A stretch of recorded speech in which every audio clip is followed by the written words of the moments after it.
لله الحمد لله رب العالمين والصلاة والسلام على سيد المرسلين وعلى آله وأصحابه أجمعين أما بعد وقال الله تعالى في القرآن المجيد فأعوذ بالله من الشيطان الرجيم بسم الله الرحمن الرحيم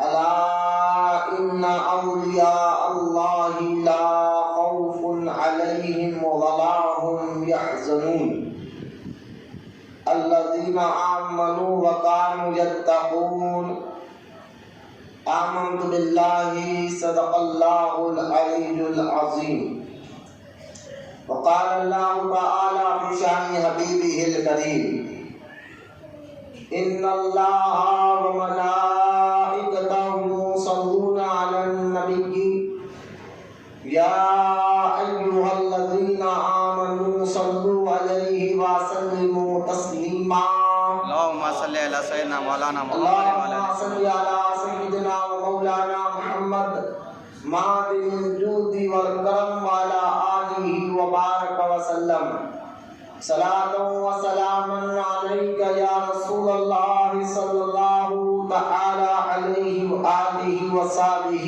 وسلم اما بعد ہر تعریف اور بڑائی صرف اللہ تعالی کے لیے ہے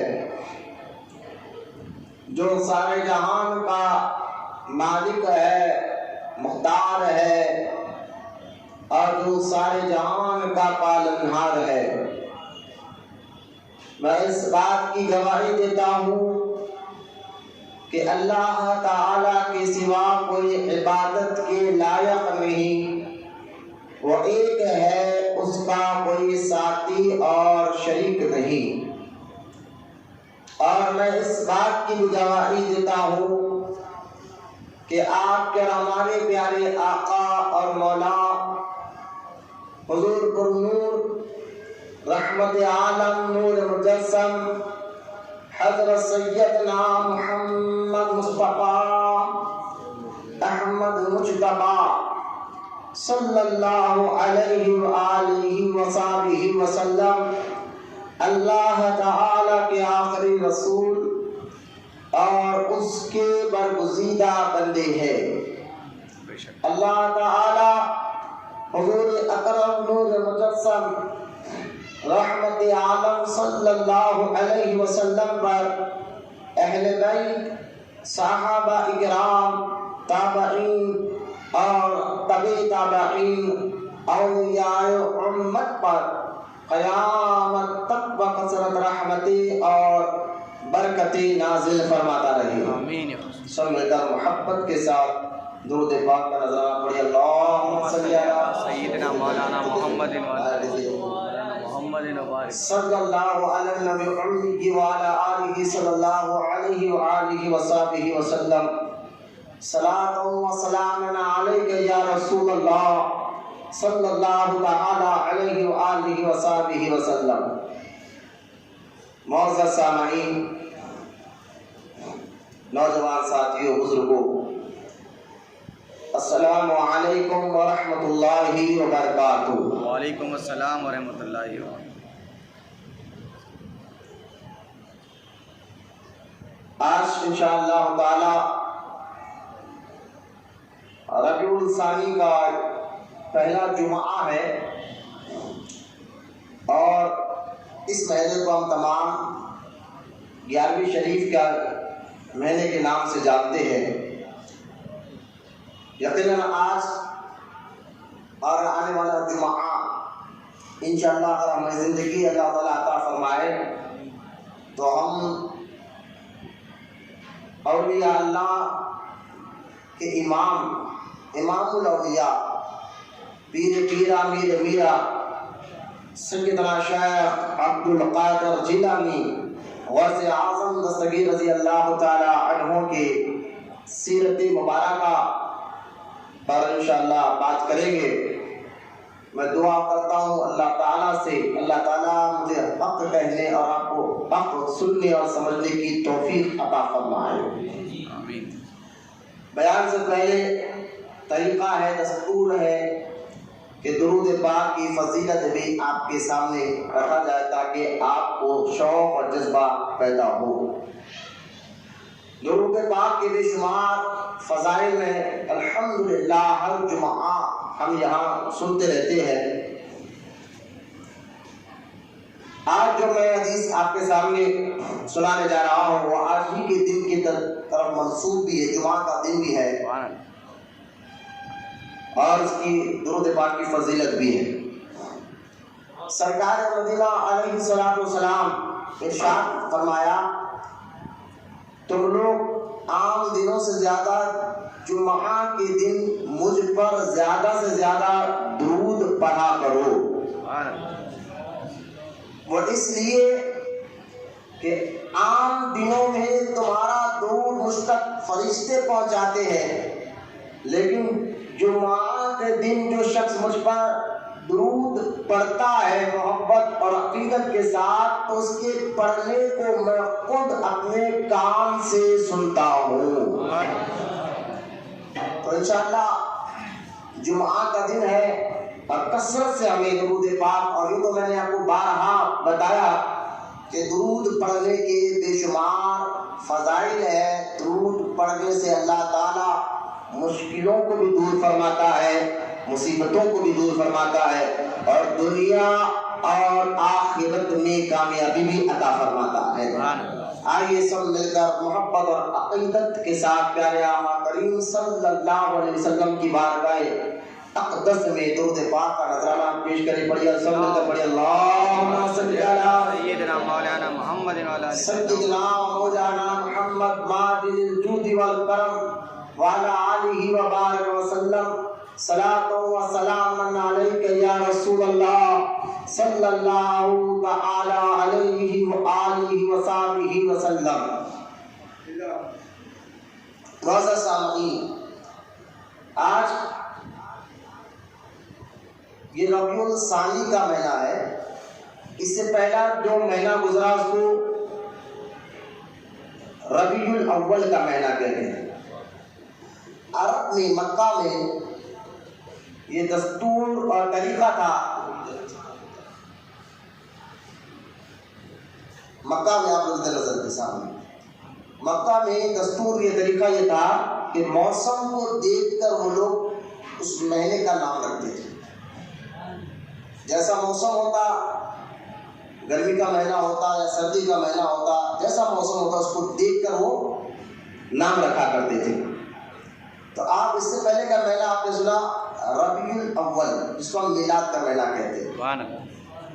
ربیع الاول کا مہینہ، ربیع یعنی عربی کا جو لفظ ہے ربیع، اس کا معنی ہے بہار والا مہینہ، سبحان اللہ، خوشی والا مہینہ۔ کیونکہ اس مہینے میں، ربیع الاول کے مہینے میں، ان کو ان کے کھیت ہرے بھرے ہوتے تھے، بارش ہوتی تھی اور بہار ہی بہار ہوتا تھا، سکون ہی سکون ہوتا تھا۔ تو اس موسم کو دیکھتے ہوئے ان لوگوں نے ربیع الاول کا مہینہ رکھا تھا۔ اور یہ دوسرا مہینہ جس کو ربیع الثانی کہتے ہیں، تو اس مہینے میں بھی عرب کے لوگوں کے پاس بہت ہی خوشیاں آتی تھی اور بہاریں آتی تھی، تو اس لیے وہ لوگ ربیع الثانی یعنی دوسرا بہار کا مہینہ کہتے تھے، جس کو ہم 11ویں کا مہینہ کہتے ہیں، اس کو عربی میں ربیع الثانی کا مہینہ کہتے ہیں، یعنی دوسری بہار کا مہینہ۔ تو آپ دیکھیے دونوں مہینے سے کنسرٹ بھی دیکھیں، آپ غور کریں۔ ربیع الاول جو پہلے بہار کا مہینے میں امام الانبیاء دنیا میں تشریف لائے، بولے سبحان اللہ، سارے نبیوں کے سردار جو ہے تشریف لے کر آئے، اور ربیع الثانی کے مہینے میں سارے ولیوں کے امام تشریف لے کر آئے۔ تو لہٰذا ربیع الاول، یا تم دروازے کے پاس ہی کھڑو، بہت چلبل لوگ آ رہے ہیں اور کوئی تو ٹوپیاں پوچھ کے آ جا رہا، پانی ہے ٹھہرو رہو، ہم باہر کو ٹولے باہر کا باہر ہو جاتے ہیں، ادھر اندر ٹھہر کر دیکھتے رہو. کوئی پوچھنے سے بھی آ رہا، بول بول کے تھک جا رہے لوگ، منہ باہر پوچھو بولو، باہر ہاتھ منہ پوچھ کے اندر آ بولو، مسجد میں مسجد کا پانی ملا. اور تو لہٰذا یہ مہینہ خاص نسبت ہے امام الاولیاء سرکار غوث پاک رضی اللہ تعالیٰ عنہ کی پیدائش کا. تو 11ویں شریف کا مہینہ جس کو ربیع الثانی کا مہینہ بھی کہتے ہیں. آج ہم انشاءاللہ پہلے آپ دیکھیں سب بچے ذرا ذہن میں بٹھائیں یہ بات، یہ جو ہمارا اسلام ہے یہ قیامت تک رہنے والا ہے. سبحان اللہ، بے شک. اب اس کو کوئی ختم نہیں کر سکتا.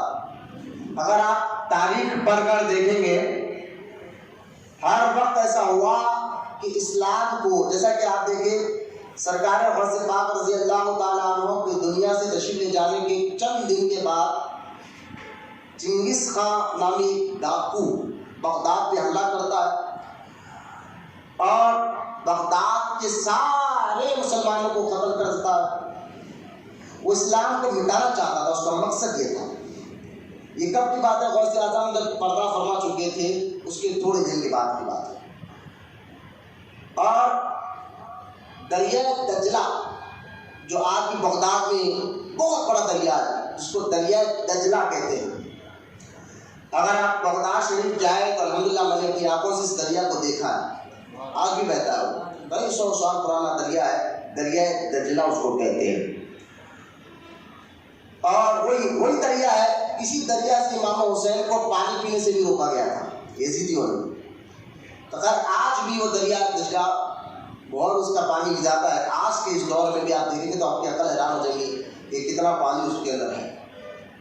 تو اللہ کا اتنا بڑا دریا تھا. تو چنگیز خان نے جب بغداد پہ حملہ کیا اور وہاں کے مسلمانوں کو تہس نہس کر دیا، قتل کر دیا. اور اس کی بھی ایک وجہ تھی، اس کی وجہ یہی تھی کہ سارے محققین نے، جو تاریخ پڑھنے والوں نے، یہ واقعہ ہے چنگیز خان کا 5ویں صدی کا. تو لہٰذا سارے تاریخ پڑھنے والوں نے بتایا کہ مسلمانوں پر بغداد میں خاص طور پر اتنا خطرناک ڈاکو کیوں بھیجا گیا اور اس کی وجہ سے اتنے مسلمانوں کی قتل غارت گری کیوں ہوئی. یہ وجہ بتاتے ہوئے وہ کہتے ہیں کہ اس دور میں 5ویں صدی میں سارے لوگ عیش و عشرت یعنی دین کو بھول چکے تھے، اللہ اور اس کے رسول کے احکام کو بھول چکے تھے، شریعت کو مذاق بنا چکے تھے، نماز کی کوئی پابندی نہیں تھی. ان کے گھروں میں، دعوتوں میں، محفلوں میں شراب کا رواج عام ہوتے جا رہا تھا. جیسے آج ہو رہا ہے، آج تو چھوٹی سی برتھڈے پارٹی کے نام پر بھی بچے شراب پی رہے ہیں. اللہ ہم کو اس لعنت سے محفوظ رکھے. لہذا جب حد سے زیادہ ایسے اللہ اور اس کے رسول کی نافرمانی ہوتی ہے، کیونکہ یہ امت قیامت تک رہنے والی ہے، یہ بات ذہن میں رکھیے. اس کو اللہ ٹوٹل مٹائے گا نہیں، لیکن جب ایسے گندے سوچ والے نافرمان اللہ اور اس کے رسول کے نافرمان بندے جب پیدا ہوں گے تو اللہ تعالیٰ قدرت والا ہے، طاقت والا ہے، وہ جو چاہے کرے، اس کی مرضی، اس کو کوئی روک ٹوک نہیں، اس کو کوئی جو ہے روک ٹوک کر بھی نہیں سکتا. تو اللہ تعالیٰ جب دیکھتا بندے حد سے زیادہ نافرمان ہو گئے تو پھر اللہ تعالیٰ ان کو ختم کر کر ان کی نسل میں ان سے اچھوں کو پیدا کر کے بتاتا ہے. یہ آپ تاریخ دیکھ لیا. تو بغداد میں جب یہ گناہ زیادہ ہونے لگے، مسجدیں ویران ہو گئی تھی، بڑے چھوٹوں کا ادب ختم ہو گیا تھا، ماں باپ کا ادب ختم ہو گیا تھا، اور ساری چیزیں آپ دیکھ لیں آج بھی یہ ساری چیزیں عام ہوتی جا رہی ہیں. شراب، زنا، لوگوں کو علماء کے، مسجد کے اماموں کا، عالم کا، مولویوں سے کوئی ادب پھیلا نہیں. وہ روڈیوں پہلوانوں سے تو محبت کرتے تھے، عالموں سے محبت نہیں کرتے تھے، جو آج ہو رہا. جب ایسا ہوا تو اللہ تعالیٰ نے ان کو دیکھیے ان کے لیے پھر چنگیز کا اتنا بڑا خطرناک ڈاکو ان کے پر مسلط کر دیا، اور وہ آیا اور آ کر سارے لوگوں کو قتل غارت کے لیے کر دیا. اور یہ اور بات ہے، اس کا جو پوترا تھا ارزو خان، چنگیز خان کا پوترا، بیٹے کا بیٹا. یہ اور بات ہے کہ اس چنگیز جس کو ارزو خان کہا جاتا ہے، بعد میں یہ ارزو خان نے غوث اعظم کے ایک مرید کے ہاتھ پر کلمہ پڑھ کر پھر سے اللہ تعالیٰ نے اس کی ساری فوج کو مسلمان بنایا اور پھر بغداد مسلمانوں سے آباد ہو گیا. یعنی اللہ تعالیٰ نے جو کہا تم نہیں سدھرو گے تو تم سے اچھوں کو لاؤں گا, یہ اللہ کا خط ہے. پھر ظالموں میں سے اللہ نے اچھوں کو بیٹھا کر بتا دیا, جو دین سے محبت کرنے والے, نمازوں سے محبت کرنے والے. تو جب بھی یہ چیز ہوتی ہے تو ایسے ظالم حکمران اب ہو رہی ہے فلاں حکومت ہم پر کیوں آ رہی ہے بھائی, جبکہ جانتے ہیں کہ فلاں پارٹی اتنی خطرناک ہے مسلمانوں کے لیے, بار بار وہ کیوں جیت رہی ہے, تو ہمیں بھی سوچنا چاہیے. موسیٰ علیہ السلام سے اللہ تعالیٰ نے فرمایا تھا اے موسیٰ لوگوں کو کہہ دو تم جیسے رہو گے ایسا بادشاہ دوں گا, تم جیسے رہو گے ایسا بادشاہ دوں گا. تو ہمارے اعمال کی سزا ہے جو ایسے بادشاہ ہم پر مسلط ہو رہے ہیں. تو خیر ارزو چنگیز خان نے بغداد پہ حملہ کر کر بغداد کی لائبریری جو تھی نا بڑی, اس لائبریری کے ساری کتابوں کو نکالا تھا اور لکھا کر وہ اسلام کو مٹانا چاہتا تھا بغداد سے. کوئی بھی مسلمانوں کو ختم کر دیا تھا, اب اسلام رہنا نہیں باقی. تو ساری لائبریری کی کتابوں کو, بڑے بڑے کتابوں کو اس نے جو ہے دریائے دجلہ میں بہا دیا تھا. اور انک سے اس دور میں انک سے کتابیں لکھی جاتی تھی. تو آپ سوچیے آپ اتنے بھاری نقصان ہوا. یعنی سے چاہتا تھا کہ کتابوں کے ذریعے بھی لوگ اسلام سیکھیں گے, لہٰذا کتابیں ہی پانی میں بہا دیا جائے. تو سارا اتنا بڑا دریا اس کا پانی بلو کلر کا ہو چکا تھا.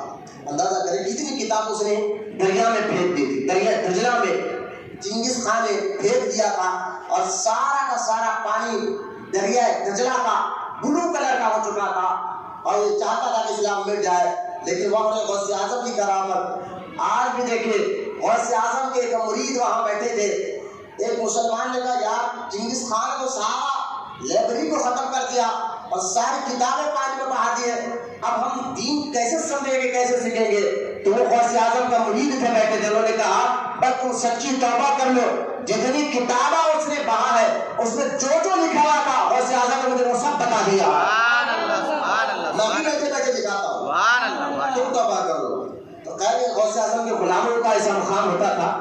تو لہٰذا یہ اسلام قیامت میں کہنے کا مطلب, سمجھانے کا مطلب یہ ہے آپ کو کہ قیامت تک رہنے والا دین اسلام ہے.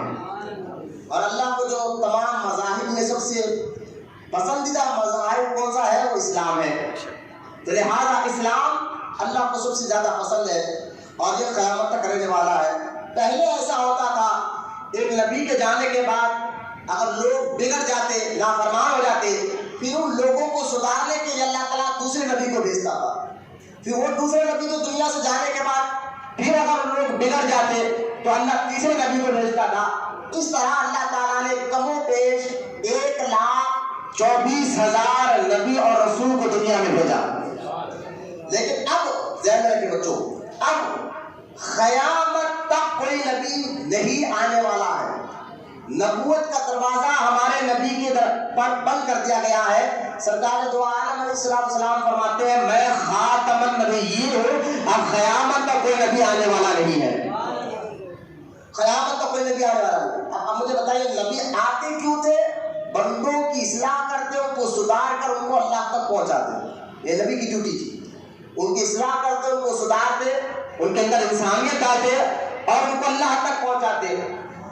بندوں کو ہدایت جو ملتی تھی وہ نبی کے ذریعے ملتی تھی, یوں سمجھیے. لیکن اب قیامت تک کوئی نبی آنے والا نہیں ہے. تو پھر بندوں, آج بھی بندے بگڑ رہی ہیں, نمازوں سے دور ہیں, ان کے اندر حیوانیت آتی جا رہی ہے, انسانیت ختم ہوتی جا رہی ہے. بڑے چھوٹوں کا خیال کو چھوڑیے, رشتہ داری کا خیال ختم ہو گیا. اولاد ماں باپ کو تنگ کر رہے ہیں. ماں باپ بھی جو ہے ایسے عجیب عجیب قریب ہے کہ ماں باپ دنیا میں آ رہے ہیں کہ بچہ کا داڑھی رکھنے تو ماں باپ کو پسند نہیں آ رہا, اسلامی لباس پہنے تو ماں باپ کو پسند نہیں آ رہا, نماز کا پابند ہو جائے تو ماں باپ کو پسند نہیں آ رہا. ایسے بھی ماں باپ ہے آج اس دور میں. تو ہدایت تو ہونا ضروری ہے نا. ایسے بگڑے ماحول کو کون سدھارے؟ جب بھی ایسا بگڑا ماحول بگڑ جاتا تھا تو ایسے بگڑے ماحول کو سدھارنے کے لیے اللہ تعالیٰ نبیوں کو بھیجتا تھا. لیکن ابھی آپ نے سن لیا کہ اب قیامت تک کوئی نبی آنے والا نہیں ہے. تو لوگ تو بگڑ رہے ہیں, انسانیت تو ہے, انسان تو ہے, انسانیت تو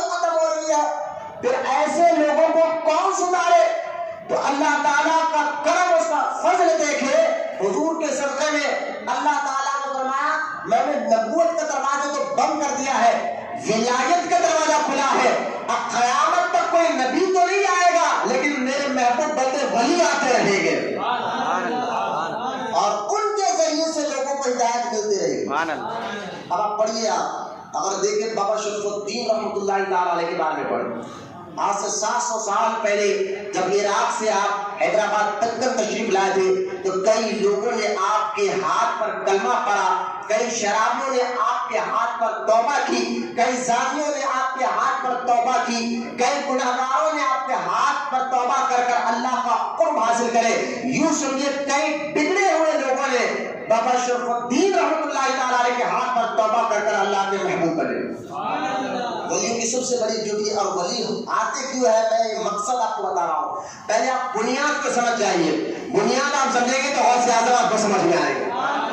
میں آپ کو بنیاد بتا رہا ہوں، اگر ڈائریکٹ غوث اعظم کے بارے میں بتا دوں تو شاید کسی کی بات سر کے اوپر سے جائے، لیکن غوث اعظم کو اگر سمجھنا ہے تو بنیاد کو سمجھیں کہ ولی کو اللہ بھیجتا کیوں ہے، ولایت کا مطلب کیا ہے اور ولی آتے کیوں ہے۔ یہ بنیادی باتیں ہیں جو ہر بچے کو، جو ہر کلمہ پڑھنے والے کو، ہر مسلمان کو یہ جاننا انتہائی ضروری ہے۔ جیسا نماز کا سیکھنا ہر مسلمان پر فرض ہے، اسی طرح اولیاء کرام کے بارے میں جاننا ہر مسلمان کے لیے ضروری ہے، ورنہ ان کے ذریعے سے بھی جو ان کی نافرمانی کرتا ہے، ان کی بغاوت بھی کرتا ہے، تو ایسا بھی ہوا ہے کہ ان کی ایمان خطرے میں پڑ گئے۔ تو اولیاء کرام، آپ یوسف شریف بابا رحمۃ اللہ تعالیٰ علیہ کے بارے میں پڑھیں، آپ دیکھیں حیدرآباد دکن میں جو سب سے زیادہ دین کا کام کرنے والی شخصیت، اور یہ تو ہر ولی دین کا کام کرتے ہیں، لیکن حیدرآباد دکن میں جن کے ذریعے سے جو ہے نظام حکومت میں جو ہے عرب ہو، مکہ اور مدینہ میں بھی حیدرآباد کا نام پہنچا کہ حیدرآباد دکن میں فلاں شخصیت ہے، تو حیدرآباد کا نام اونچا کرنے والی شخصیت، اور پوری دنیا میں لوگ پہچانتے رہے حیدرآباد دکن کو اس ولی کے ذریعے سے۔ اس ولی کا نام بانی جامع نظامیہ مولانا انوار اللہ خان فاروقی رحمۃ اللہ تعالی علیہ کی ذات مبارکہ، جن کے ہاتھ کے نیچے محبوب علی بادشاہ اور عثمان علی بادشاہ یہ دونوں شاگرد تھے مولانا بانی جامع نظامیہ انوار اللہ خان فاروقی رحمۃ اللہ تعالی علیہ کے۔ تو کہنے کا مطلب ہے کہ یہ دین کا کام اب اللہ تعالیٰ اپنے ولیوں سے لے گا، بولے محبت سے سبحان اللہ۔ اور ولی ہوتے کون ہے، ان کو یہ فیض ملتا کہاں سے ہے، تو پہلے آپ یہ سن لیجئے، ولی جو ہے نبی کے غلام ہی ہوتے ہیں، پہلے تو سوچیں، کیونکہ کوئی بھی ولی اب نبی کے برابر ہے، نبی سے بڑا ہو ہی نہیں سکتا، کسی نبی کے برابر نہیں ہو سکتا کوئی ولی۔ تو لہذا ولی اب آسان کر کے بتاتا ہوں، سائنس پڑھنے والے بچے، ٹیکنالوجی پڑھنے والے بچے اچھی طرح یہ بات جانتے ہیں، آپ کو میں بتا دوں سائنس بھی یہ بات آج کہتی ہے کہ چاند اور تارے جو روشنی لیتے ہیں وہ سورج سے لیتے ہیں۔ چاند اور تارے روشنی کس سے لیتے ہیں؟ سورج سے روشنی لیتے ہیں۔ جو چاند آج چمک رہا ہے، تارے جو آج چمک رہے ہیں، وہ جو ہے سورج سے روشنی لیتے ہیں۔ جس طرح سورج سے روشنی لے کر چاند اور تارے چمکتے ہیں، اسی طرح اس مثال کو ذہن میں رکھیں، اسی طرح نبی سے جو فیض لے کر اللہ والے چمکتے ہیں۔ یعنی اجمیر میں جو غریب نواز کے پاس جو فیض ہے وہ مدینے والے کا ہے، بغداد میں جو غوث اعظم کے پاس فیض ہے وہ مدینے والے کا ہے، کلیئر میں جس کے پاس فیض رکھا ہے صادر کلیری وہ مدینے والے کا ہی فیض ہے۔ تو اولیاء اکرام جو چمکتے ہیں وہ نبی کے فیض سے ہی چمکتے ہیں، اور اللہ تعالیٰ نبی کے صدقے میں ان کو بلند درجات عطا فرما دیتا ہے۔ لہٰذا اب آئے قرآن چاہا ہمیں، اب آپ پوچھیں چلے قرآن پاک سے، آپ سب جانتے ہیں قرآن اللہ کا کلام ہے، اور یہ سب آپ کو ایمان رکھنا ضروری ہے، قرآن کی ہر آیت پر ایمان لانا ضروری ہے۔ ایسا نہیں کہ قرآن کے کچھ حصے کو مانے، اور آج تھوڑی علمی بات ہوئی، تھوڑا غور کریں، ان کے بعد سمجھنے اور سیکھنے میں کوشش نہیں کروں گا کہ آپ کو سمجھ میں آئے، سیکھنے آئے۔ آج انشاءاللہ کچھ علمی باتیں میں تحقیق کر لایا ہوں آپ کے سامنے رکھنے کے لیے، تھوڑا آپ توجہ کریں۔ قرآن جس کا جو اللہ کا کلام ہے، حضور کا سب سے بڑا معجزہ ہے، اور قرآن میں اللہ تعالیٰ خود ارشاد فرماتا ہے ذالکل کتاب لا ریب فیہ، یہ وہ کتاب ہے جس میں کوئی شک نہیں، بے شک یہ وہ کتاب ہے جس میں کوئی شک نہیں۔ اور یہ قرآن اللہ کا کلام ایسا ہے، پچھلے نبیوں پر بھی اللہ کا کلام توریت، زبور اور انجیل کی شکل میں اترا ہے، لیکن ان کتابوں میں ملاوٹیں ہو چکی تھی، ان کے نبیوں کے جانے کے بعد اس میں مکس ہو چکا تھا، لیکن قرآن اب قیامت تک اس میں کوئی ملاوٹ نہیں کر سکتا۔ آپ کہیں گے کیوں؟ پچھلی کتابیں بھی تو اللہ تعالیٰ کے کلام تھا، اس میں جب ملاوٹ ہو سکی تو قرآن میں کیوں ملاوٹ نہیں ہو سکتی؟ تو قرآن خود کہتا ہے، اللہ تعالیٰ خود ارشاد فرماتا ہے اس قرآن کی حفاظت اور نگہداری میں کر رہا ہوں۔ اب جس قرآن کی حفاظت اور ذمہ داری اللہ تعالیٰ اپنے ذمہ کرم پر اٹھا لے تو اس میں کوئی ملاوٹ نہیں ہو سکتی، اس میں کوئی گڑبڑی نہیں ہو سکتی۔ اگر آپ کہیں گے مولانا پھر کچھ وہابی بدعقیدہ لوگ قرآن میں گڑبڑی کرتے ہیں، تو قرآن میں گڑبڑی نہیں کرتے ہیں، قرآن کے معنی اور ترجمے میں گڑبڑی کرتے ہیں۔ اسے میں کیا قرآن کا جو عربی لفظ ہے اس میں گڑبڑی کوئی نہیں کر سکتا، کیونکہ اس کا لفظ قیامت تک اس کی حفاظت اللہ کرنے والا ہے، اور اس کا اردو معنی ترجمہ جو ہوتا ہے وہاں پر گڑبڑی ہوئی ہے، اور وہاں پر آ کر وہابیوں نے غلط ترجمے کر لوگوں نے، جیسے کہ مثال آپ کو دے دو کہ معنی میں کہاں غلطی ہوتی ہے، تو آپ دیکھیں قرآن کہتا ہے من دون اللہ، یہ آیات ہے قرآن کی، من دون اللہ، اللہ کو چھوڑ کر غیر سے مدد مانگتے ہو، یہ آیت تو اللہ پاک جو ہے من دون اللہ، تو یہ آیت ہے، اور اللہ کہہ بھی رہا ہے کہ اللہ کو چھوڑ کر غیر سے مدد مت مانگو۔ تو سارے وہابی کہتے ہیں کہ تم جو غوث اعظم سے مدد مانگتے ہو، خواجہ غریب نواز سے مدد مانگتے ہو، خواجہ بندہ نواز سے مدد مانگتے ہو، یہ تم مزارات پر جا کر اللہ کے نیک بندوں سے مدد مانگتے ہو، یہ من دون اللہ ہے۔ معاذ اللہ یہ کہتے ہیں کہ یہ شرک ہے، اللہ کو چھوڑ کر غیر سے مدد مانگنا یہ شرک ہے۔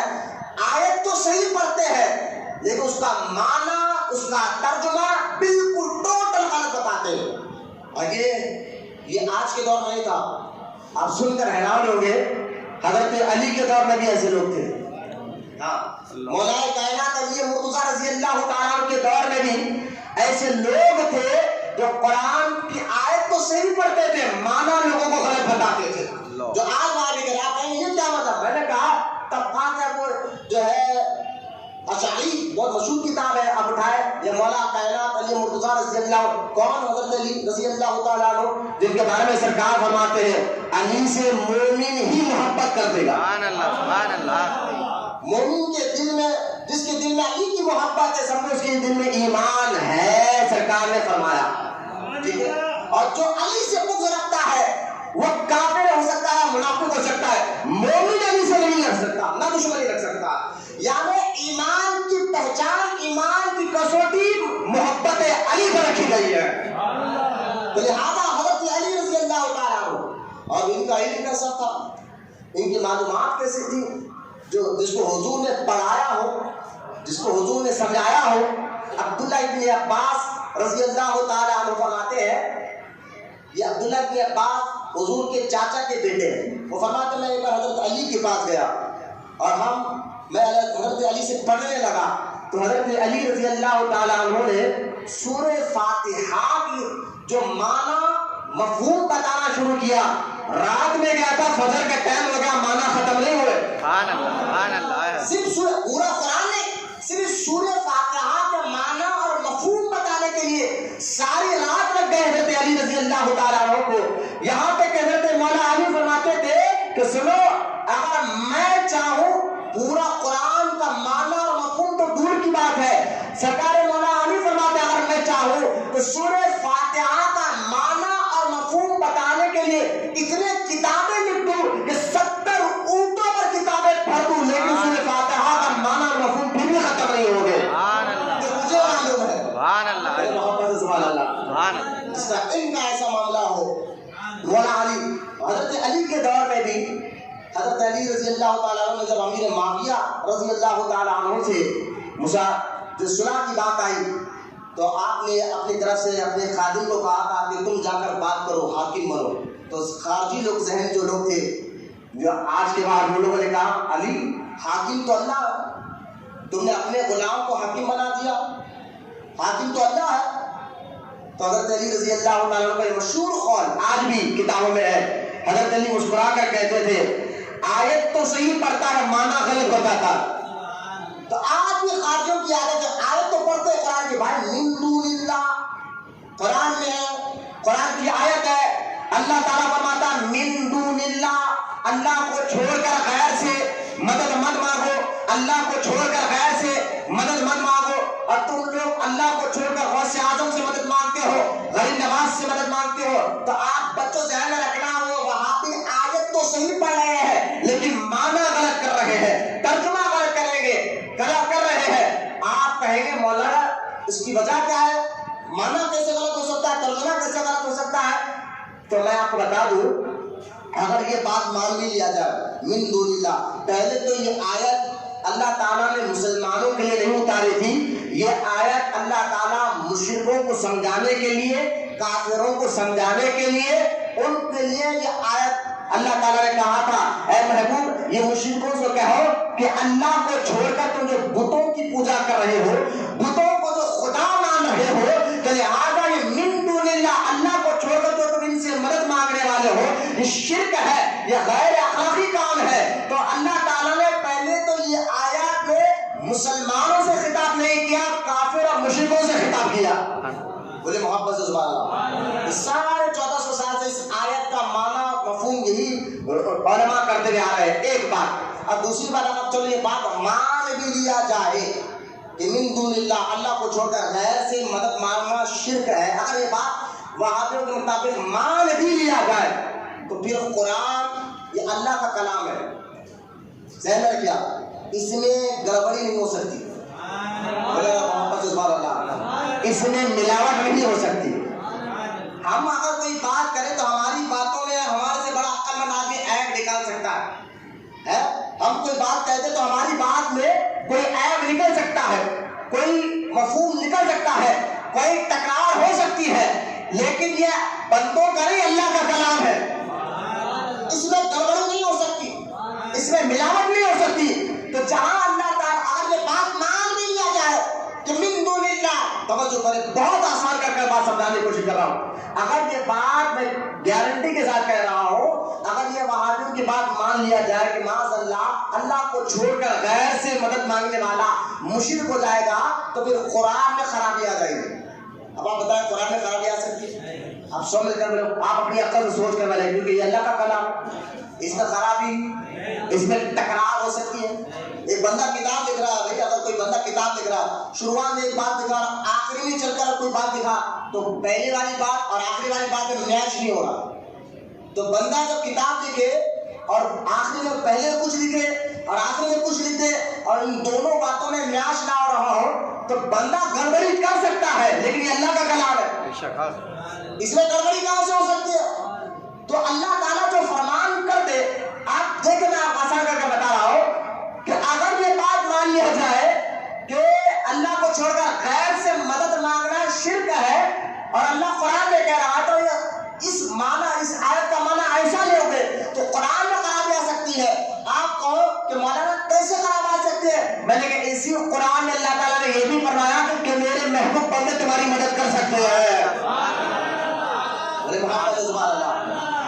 آپ کہیں گے وہ کون سی آیت ہے؟ میں نے سورہ تحریم کی آیت بتایا، سورہ تحریم کہ اللہ فرماتا ہے کہ محبوب کہو نا میں بھی مولا ہوں، جبریل بھی مولا ہے، صالحین بھی مولا ہے، وہ بھی قرآن کی آیت ہی ہے نا، کوئی میں کو غلط ہے؟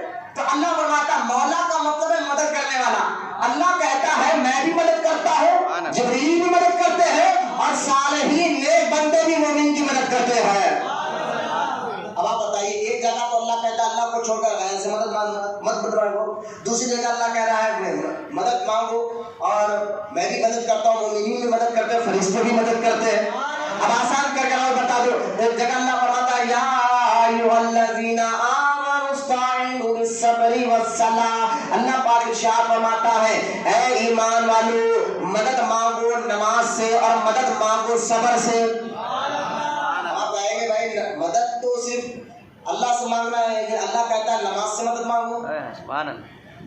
ابھی سے مجھے اس آیت کا معنی کیا ہے؟ انسان مجھ سے پوچھنے لگے کہ بھائی اللہ تو کہتا ہے نماز سے مدد مانگو، تم غوث اعظم سے مدد کیوں مانگتے ہیں؟ غوث اعظم، میں نے کہا وہ شرک کیا ہے آپ کو؟ بولے غوث اعظم سے مدد مانگنا شرک ہے. شرک کا مطلب کیا ہے؟ شرک کا مطلب کیا ہے وہ آج تک نہیں پتا، سر کھو جاتے رہتے، کیونکہ ان کے مدرسوں میں ان کے استاد دو ہی چیز فکر کرا دیتے، شرک بدعت. ان کو صحیح طور پر معنی بھی نہیں معلوم ہوتا. تو لہٰذا چلو ٹھیک ہے، اللہ سے مدد مانگنا، نماز سے مدد مانگنا ہے، تم غوث اعظم سے مدد مانگتے ہو. میں نے کہا بھائی غوث اعظم سے مدد مانگنے میں کیا وہ شرک ہے؟ مطلب شرک کا معنی وہ تو بڑی مشکل سے بتا نہیں سکے، چلو بتا بھی دیے تب بھی شرک نہیں ہو سکتا. کیونکہ آپ کو غور کریں، اب میں نے کہا ٹھیک ہے اسی آیت سے جو آیت میں پڑھا کہ نماز سے مدد مانگو، غوث اعظم سے نہیں، میں نے کہا یہی آیت بتا رہی ہے کہ غوث اعظم بھی مدد کر سکتے ہو. بولے وہ کیسا؟ میں نے کہا مولانا آیت آپ ہی پڑھے نا. بولے ہاں. کیا کہا اللہ قرآن نے؟ نماز سے مدد مانگو. اب مجھے بتائیے مدد حقیقی طور پر کون کرتا ہے؟ کون کرتا ہے؟ اللہ سب کی مدد کرنا. حقیقی مدد کرنے والا کون؟ اللہ. بھائی بارش برساتا کون ہے؟ اللہ ہے. اللہ. ذریعہ ابر کو بنا دیتا ہے. بھوک مٹاتا کون ہے؟ اللہ. ذریعہ روٹی اور چاول کو بنا دیتا ہے. پیاس مٹاتا کون ہے؟ اللہ. یہ ایمان والے ہیں ذرا یقین دل سے بات کرو نا، دل سے نکال کر کہو کہ پیاس مٹاتا کون ہے؟ اللہ. لیکن ذریعہ پانی کو بنا دیتا ہے. یہی بات، کیونکہ مدد کرنے والا حقیقت طور پہ اللہ ہے، ذریعہ خوف و خواجہ کو بنا دیتا ہے. لیکن آپ غور کریں، میں نے کہا یہ آیت ہی بتا رہی کہ اللہ کے لیے بندے مدد کر سکتے ہیں. بولے ایسا؟ میں نے کہا دیکھو نماز اللہ ہے کیا پوچھا؟ نماز خدا ہے؟ بولے غیر خدا ہے.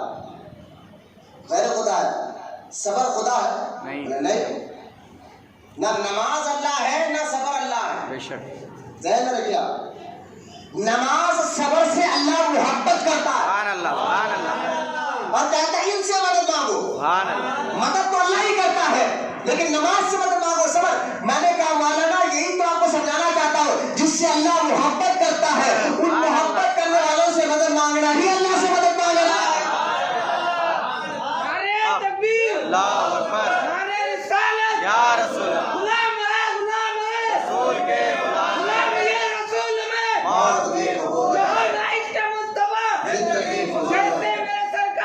ایسا نہیں. آپ تھوڑا سا توجہ کریں. نعرے ماشاءاللہ لگا، لیکن ابھی کچھ علمی بات کر رہا ہے. تھوڑا نعروں پہ کرے محبت سے سبحان اللہ بولتے رہے، بات کو سمجھتے رہے.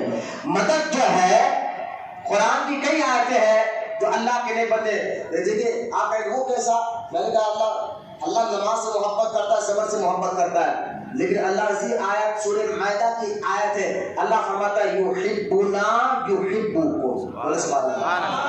سورہ مائدہ کی آیت ہے نا، یحبنا یحبکم. اللہ فرماتا ہے وہ نیک بندے جن سے میں محبت کرتا ہوں وہ مجھ سے محبت کرتے ہیں. تو میں نے کہا نماز سے اللہ محبت کرتا ہے تو مدد مانگو. تو جس سے نیک بندوں سے بھی اللہ مدد کرتا ہے، محبت کرتا ہے، ان سے بھی مدد مانگنا کوئی شرک اور بدعت کا کام نہیں ہے. قرآن کو اگر سمجھنا ہے اس کے لیے استاد کا اور پیر کا ہونا ضروری ہوتا ہے. قرآن اللہ کا کلام ہے، خود اس سے کوئی بات سمجھ نہیں سکتا. میں دنیا کی کتاب ٹیچر کے ذریعے نہیں سمجھی جا سکتی. ایک کالج میں پڑھنے والا بچہ ٹیچر کو روزانہ ادب کے ساتھ ٹیچر کے سامنے بیٹھتا ہے تب اس کو کتاب کی بات سمجھ میں آتی ہے. ارے دنیاوی انسان اگر کتاب لکھ دے تو اس کے ذریعے اس کا سمجھنے کے لیے ایک ٹیچر کا ہونا ضروری ہوتا ہے. تو قرآن جو اللہ کا کلام ہے اس کو اپنی مرضی سے آپ سمجھ ہی نہیں سکتے. اس کو سمجھنا ہے تو آپ کو پیشی نگاہ پہ جانا ہوگا، یعنی استاد کے سامنے، پیر کامل کے سامنے ادب کے ساتھ بیٹھنا ہوگا، تب یہ قرآن کا مفہوم اور قرآن کی آیت ہے اور قرآن کی نورانیت تمہارے دل میں اترے گی. تو خیر قرآن، جہاں قرآن اللہ کا کلام ہے جس پر ایمان لانا ہر مسلمان کے لیے فرض ہے، اور پورا قرآن پر. ایسا نہیں کہ کچھ آیتوں کو مانے. قرآن میں کتنے آیت ہیں؟ میں نے کہا 6666 آیات ہیں. بولے سبحان اللہ. 6666 آیات ہیں قرآن میں پورے، اور 114 سورتیں. 114 سورتیں ہیں. میں نے کہا 6666 آیت میں اگر کوئی کہے نا بھائی میں صرف 6000 آیتوں کو مانوں گا باقی کو نہیں مانوں گا، کچھ کو مانوں گا اور کچھ کو نہیں مانوں گا، تو مسلمان نہیں ہے. پورے آیتوں پر ایمان لانا ضروری ہے.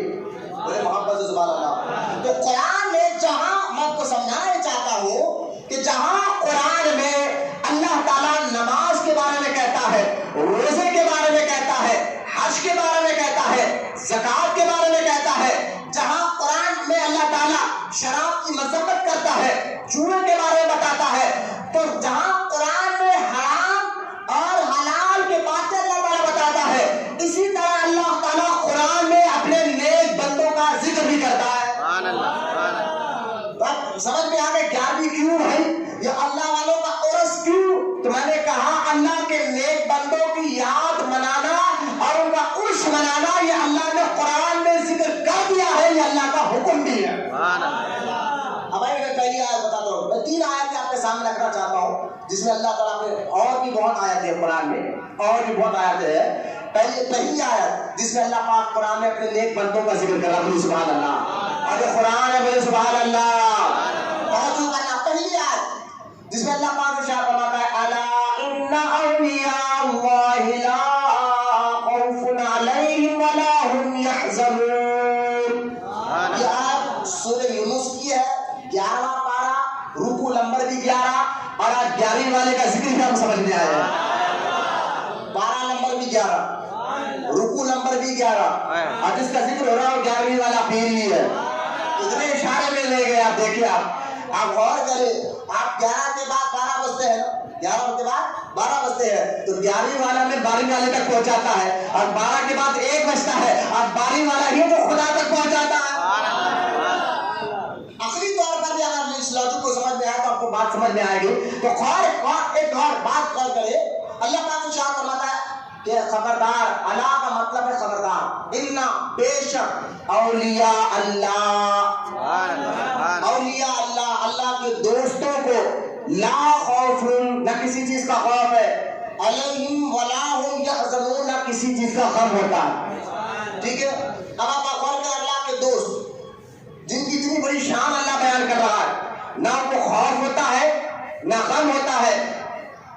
اب اتنی بڑی شان جس کے اللہ بیان کر رہا ہے, تو معلوم کیا ہوا, اب ہر مسلمان کو جاننا ضروری ہو گیا کہ اللہ کا دوست ہوتا کون ہے.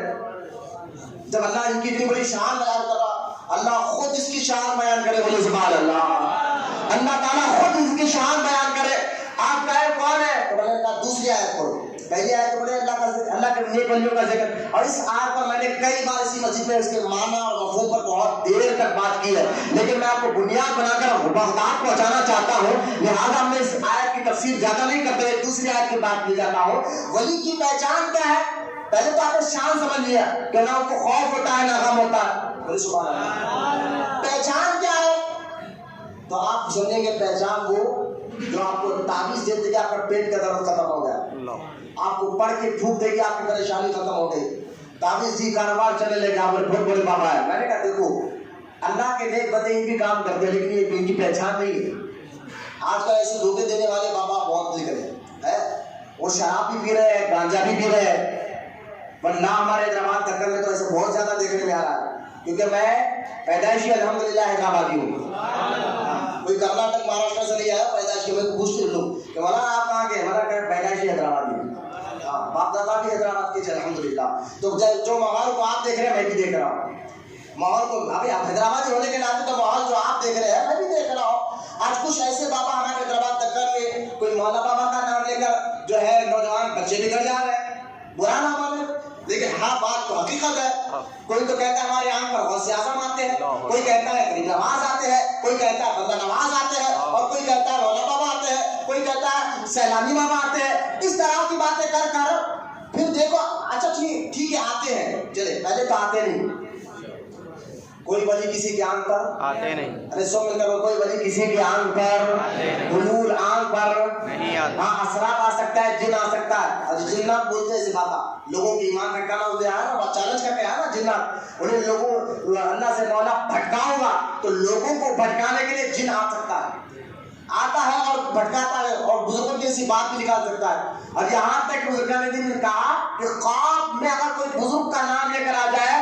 تو تحقیق کر لو, اگر وہ خواب میں وہ دین سے ہٹ کر کام بتا رہا ہے اور کہہ رہا ہے میں بہت بڑا ولی ہوں, یہ کام کرو, حالانکہ وہ کام کرنا حرام ہے, ناجائز ہے اسلام میں,